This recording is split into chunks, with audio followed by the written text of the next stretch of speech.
పరిశుద్ధాత్మ దేవ నీకే స్తుతి స్తోత్రాలు చెల్లించుకుంటున్నాను ప్రభా. ఈ సమయంలో ఇచ్చిన దానిని బట్టి నీకు స్తోత్రాలు చెల్లించుకుంటున్నాను నైనా. మరి ఒక్కసారి బైబిల్ స్టడీలో పార్టిసిపేట్ చేయడానికి ఇచ్చిన విధానాన్ని బట్టి నీకు వందనాలు చెల్లించుకుంటున్నాను. ఇప్పుడు నేను వాక్యం చెప్పబోతుండగా నువ్వు నాకు తోడుగా ఉండి ప్రభా దేవ నాకు కావలసిన ఆత్మీయ ఆహారం వారికి బోధించడానికి కృప చూపించి నడిపించండి. చెప్తుంది దేవ అర్థం కావలసిన జ్ఞానాన్ని దయచేయి ప్రభా. అర్థం చేసుకోవడానికి నీ యొక్క కృప, నీ తోడు, నీ సహాయం అనుగ్రహింపజేసి ముందుకు నడిపించమని అనుకుంటూ యేసు నామంలో అడిగి వేడుకుంటున్నాను తండ్రి, ఆమె. సో ఈరోజు నేను పేతురు గురించి చెప్పబోతున్నా. ఆయన ఎట్లాంటి తన ఆత్మీయ జీవితంలో ఎలా పడిపోయినాడు, మరి దేవుడు ఎలా లేవనెత్తిండు, తనను ఎలా వాడుకున్నాడో ఈరోజు మనం చూసుకుందాము. సో ఫస్ట్ దేవుడు ఈ లోకంకి వచ్చినప్పటికీ 12 డిసైపుల్స్ 12 శిష్యులని దేవుడు చూస్ చేసుకున్నాడు. అందులో ముగ్గురు గురించి మనం ఇప్పుడు చూసుకుందాము. అందులో పీటర్, జేమ్స్, జాన్, పేతురు, యాకోబు, యోహాను గురించి చూసుకుందాం. సో ఈ ముగ్గురిని దేవుడు ఎన్నుకున్నప్పటికీ వీరి పట్ల ఎంతో అద్భుత కార్యాలు చేసినాడు. మరి వీరిని చూస్ చేసుకొని వీరి పట్ల ఒక ప్రణాళిక దేవుడు కలిగి ఉన్నప్పటికీ కూడా అందులో మెయిన్గా పేతుర్ని ఒక ఇంపార్టెంట్ పర్సన్గా తీసుకున్నాడు. పేతురు చాలా క్లోజ్గా దేవుడి దగ్గర చాలా క్లోజ్గా నడిచిన వ్యక్తి. సో ఇంకా ఆయన జీవిస్తున్న ఆత్మీయ జీవితంలో తను పడిపోయినాడు అంటే నిజంగానే పడిపోయినప్పటికీ ఆయన రిపెంట్ అయిండు. మళ్ళీ దేవుడి దగ్గరకు వచ్చి తను చేసిన ప్రతి ఒక్కటి దేవుడి దగ్గర తను ఒప్పుకొని మళ్ళీ తను ఆత్మీయ జీవితంలో ముందుకెళ్ళిండు. సో అందులో ఇప్పుడు మనము చూసుకోవడానికి ఏంటంటే పేతురు ఒక ఇన్నర్ సర్కిల్ డిసైపుల్, దేవుడికి ఒక ఫస్ట్ పర్సన్గా దేవుడు కన్సిడర్ చేసుకున్నాడు. సో ఇప్పుడు ఏంటి అంటే ఇంట్లో ఇప్పుడు మనకు చాలామంది ఫ్రెండ్స్ ఉండొచ్చు.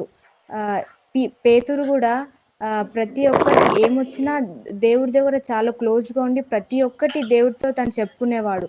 సో మనకి ఇప్పుడు ఫ్రెండ్స్ ఉన్నప్పటికీ అందరి దగ్గర అన్నీ చెప్పలేము. ఒక్క ఫ్రెండ్తోనే మనం మూవ్ అయ్యి మన ఒక లాన్లీనెస్ అయినా, మనకి ఏ సిచ్యువేషన్ అయినా, ఏ ప్రాబ్లం వచ్చినా ఒక్క ఫ్రెండ్తోనే మనం ప్రతి ఒక్కరు షేర్ చేసుకోగలుగుతామేమో, కానీ ప్రతి ఒక్క ఫ్రెండ్స్ దగ్గర మనం చెప్పుకోలేము. సో అట్లా ఇప్పుడు పేతురు కూడా అలా దేవుడి దగ్గర క్లోజ్గా వెళ్ళిపోయినాడు. సో పేతురు థ్రైస్ టైమ్స్ తను దేవుడి దగ్గర డినే అయిపోయినాడు. అదేంటంటే దేవుడి దగ్గర చాలా తన ఆత్మీయ జీవితంలో చాలా పడిపోయినట్టు ఇక్కడ చూస్తున్నాం. ఇప్పుడు మనందరికీ ఒక క్వశ్చన్ ఏంటంటే, మనం కూడా మన ఆత్మీయ జీవితంలో పడిపోతున్నామా?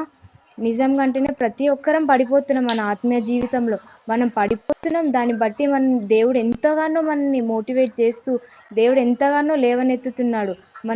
మనం వెళ్తున్న ప్రతి సిచ్యువేషన్స్లో మనం స్టాండ్ తీసుకుంటున్నామా? ఆ స్టాండ్ తీసుకోవాలన్నా కూడా మనం దేవుడి సహాయం మన జీవితంలో కన్ఫర్మ్గా కావాలి. మన ఆత్మీయ జీవితం చక్కబెట్టుకోకపోతే మనం ఎన్నో వస్తున్న ప్రతి ఆటంకాలలో మనం పడిపోతూనే ఉంటాము.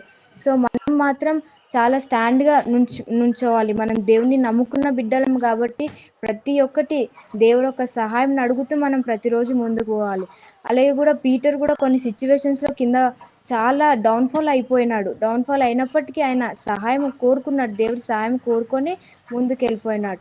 సో ఇప్పుడు ఒక పర్సన్ ఉన్నాడు, ఒక 100th ఫ్లోర్లో ఉన్నాడు. ఆయన 100th ఫ్లోర్లు ఉన్నప్పుడు ఆయన పైనుంచి కిందికి రావాలంటే కొంచెం టైం పడుతుంది. సడన్గా ఎక్కడైనా జంప్ అయిందంటే ఇంకా బై ఛాన్స్లో అది ఏమవుతుండొచ్చో వాళ్ళకి తెలియచ్చేమో.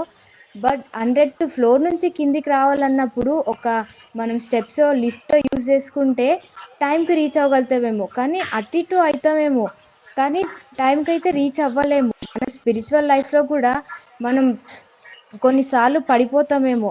పడిపోయిన తర్వాత అంతా చక్కబెట్టుకున్న తర్వాత నేను పడిపోయినానా అనే క్వశ్చన్ మనకు వస్తుంది. ఎంతవరకు ఉన్నప్పటికీ మనకు అనిపిస్తుంది పడిపోలేంలే, మంచిగానే ఉన్నాంలే అనిపిస్తుంది. కానీ ఒక్కరోజు అది మనకి ఒక రిజల్ట్ చూపించినప్పుడు మనకు తెలుస్తుంది, ఇంతవరకు నేను పడిపోయాను కదా, ఇప్పుడైనా నేను రావాలి అని అనుకుంటాం.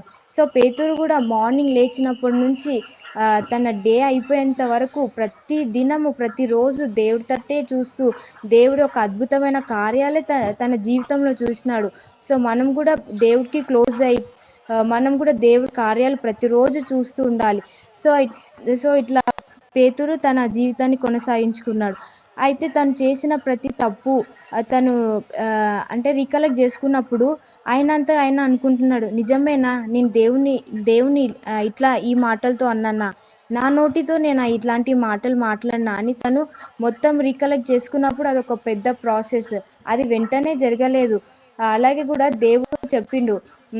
మిమ్మల్ని మనుషుల పట్టు జాలరుగా చేసేదని అన్నప్పుడు పేతురు కూడా దేవుడి మాటకు స్పందించి దేవుడి మాటకు లోబడి తను ముందుకెళ్ళినప్పటికీ ఆయన దేవుని నమ్ముకున్నప్పటికీ ఆయనకు కొన్ని శ్రమలు, కొన్ని ఆటంకాలు, ఇబ్బందులు కలిగినవేమో మధ్యలో. అయినప్పటికీ కూడా ఆయన మళ్ళీ స్టెప్ తీసుకొని మళ్ళీ దేవుడిలోనికి వచ్చి మళ్ళీ దేవుని వెంబడించి ఆయన మళ్ళీ తన ఒక లైఫ్ని సరి చేసుకున్నాడు. సో ఇప్పుడు మనము మత్తయి సువార్త 14వ అధ్యాయం 26వ వచనం చూసుకుందాము.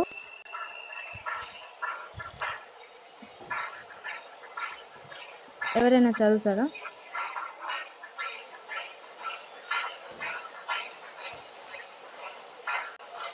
మత్తయి సువార్త 14వ అధ్యాయం 26వ వచనం.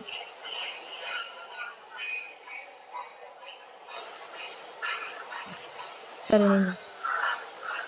ఆయన సముద్రం మీద నడుచుట శిష్యులు చూచి తొందరపడి భూతమని చెప్పుకొని భయము చేత కేకలు వేసిరి.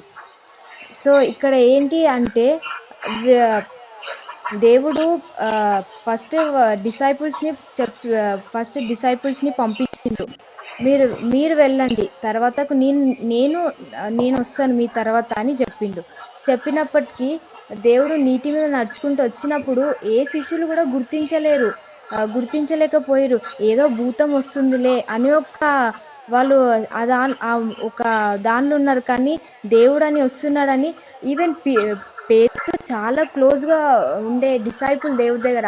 అయినప్పటికీ పేతుడు కూడా రికగ్నైజ్ చేయలేకపోయినాడు. నిజమేనా అక్కడ అంటే దేవుడే వస్తున్నాడా లేకపోతే ఏంటి? ఆయన అసలు ఒక వేరేగా చూస్తున్నాడు. ఒక భూతం వస్తుందా అనే వేళనే చూస్తున్నాడు. సో అలాగే కూడా ఇంకా పేతురు ఇంకా దోణిలో ఉన్నప్పుడు దేవుడు ఏం చెప్పిండు?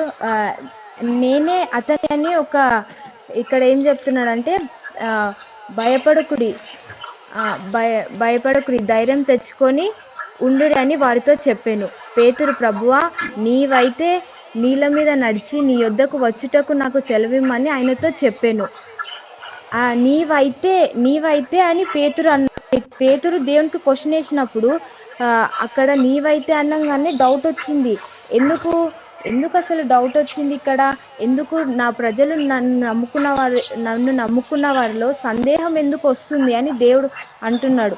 ఇప్పుడు ఒక ఇద్దరు సిస్టర్స్ ఉన్నారు. ఒక ఆమె బయటికి వెళ్ళింది, ఒక ఆమె రూమ్లోనే ఉంది. సో ఆమె వెళ్ళంగానే ఆమె రూమ్ లాక్ వేసుకుంది.